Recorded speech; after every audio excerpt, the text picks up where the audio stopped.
So, you have goals, right? And a job, and maybe a family, and friends you want to spend time with, and goals. Hi, I'm Dominic Sarlango, doctor and wannabe YouTuber, and this is a second video in a series exploring the ideas of author, podcaster, YouTuber, and professor Cal Newport. We're going to take a look at how you can plan from a higher time perspective all the way down to an hourly time perspective in a way that is not overly tedious or difficult. So let's get started.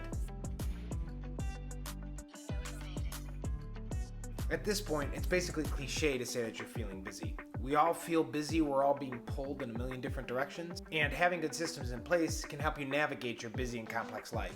You're never going to be able to have control over everything, of course, but you can at least exert some control over the few things that you're able to with a systematic approach. What you really need is a map to chart out the upcoming short term. And where you're going to start building is actually from the quarterly plan. So let's talk about that. Just as it says on the tin, this is planning for 3 months ahead of time. Now you could use whatever time period you want, but I honestly think that starting with a quarterly plan is probably best for most people.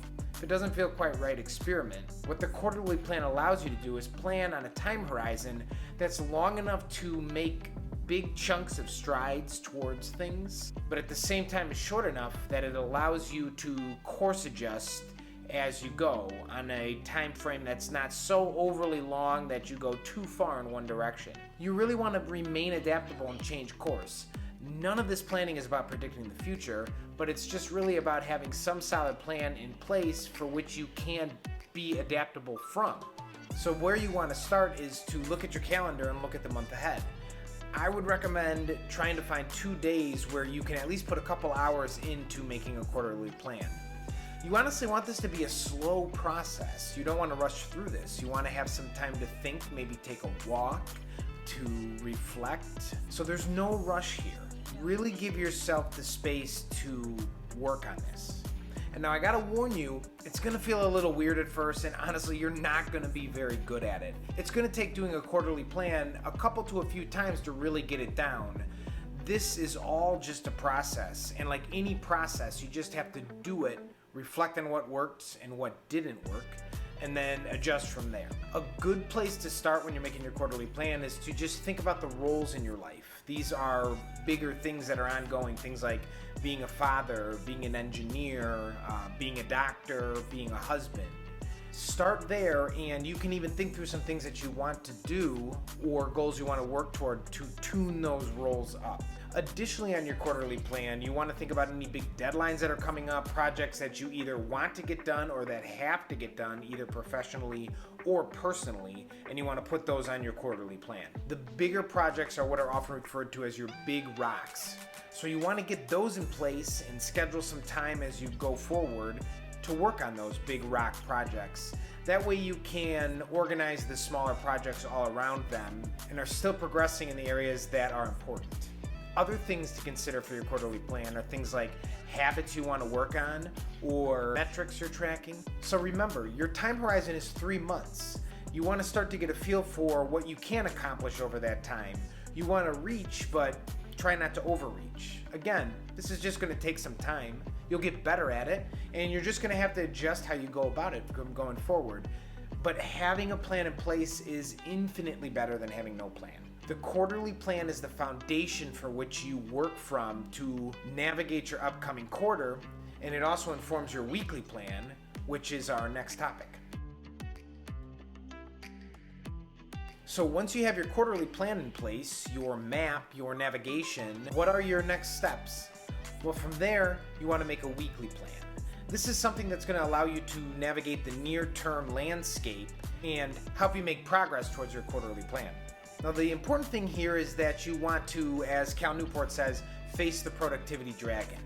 Take a look at your calendar for the week, understand what has to get done, what sorts of things are on your schedule for that week, and then operate within it. There will be some weeks where you're able to get a lot done towards your quarterly plan. There will also unfortunately be many weeks where you won't get very much done at all, if anything. That's okay. The point of all of this is just to face reality. So when you do your weekly planning, the first place you want to start is with your task list or a task manager if you keep one of those. And I really think you should. You want to organize the tasks that you have available to you. You want to clarify any that do not make sense, and you want to do what's called a mind sweep, or just get things off your mind. After that, you want to take a few minutes to just read through your quarterly plan. Remind yourself what you're aiming towards. You want to consider putting into your weekly plan some of the big tasks that need to be completed, whether it be on your calendar or based on your quarterly plan. You may also want to block off time for those annoying administrative tasks that just build up over time. You may want to plan some heuristics for the week. Things like write every morning for an hour, or go for a run for 30 minutes. These are things that are more habitual, maybe daily or on some schedule that'll help you reach your goals. You may want to put your metrics on there. You may want to keep track of keystone habits, things like that. Anything you're driving for during your week, whether it be towards your quarterly plan, to finish a deadline at work, or the habits and heuristics you're focusing on to help push you towards your goal. The whole point of this weekly plan is for you to adjust on a little bit closer time frame to what's going on in the near term. This again allows you to make some more adjustments on a smaller time scale that allow you to be a little more adaptable depending on what exactly is going on in the landscape around you. So now that you've plotted your course, what are your marching orders? So your time block plan is your assignment. It's your mission, it's your marching orders for the day. This is where you're going to give blocks of your time a job. Now the way you're scheduling this is typically for an hour or more. You don't really want to plan tasks to be done like every 15 minutes. It just gets way too fiddly. And so you may even want to use this with one of the techniques I talked about in my last video, backbone productivity. And that technique is fixed schedule productivity. So if you have a set amount of time that you want to get something done in the day, that's exactly what you want to time block. You do not want to time block your weekends. You do not want to time block your time off. This is intense in the sense that you're trying to be focused and productive and move from one block to the next. Now, this definitely does not mean that you have to be perfect. Again, none of these plans are about telling the future. What they're really about is building a foundation that you can build upon. When it comes to time block planning, it's expected and in fact encouraged that you may need to change your plan for the day. All you need to do is cross out your plan and move on. Just make a plan from there. Again, the whole point is to be adaptable. These plans are in place just so that you have a foundation to build from. Finally, at the end of the day, you want to have a shutdown ritual. What this basically is something that'll calm your mind down so that when you're relaxing at night and those thoughts about work start to invade, you can remind yourself that you did your shutdown ritual. There is nothing open. Everything can wait until tomorrow. What that shutdown ritual is dependent for you.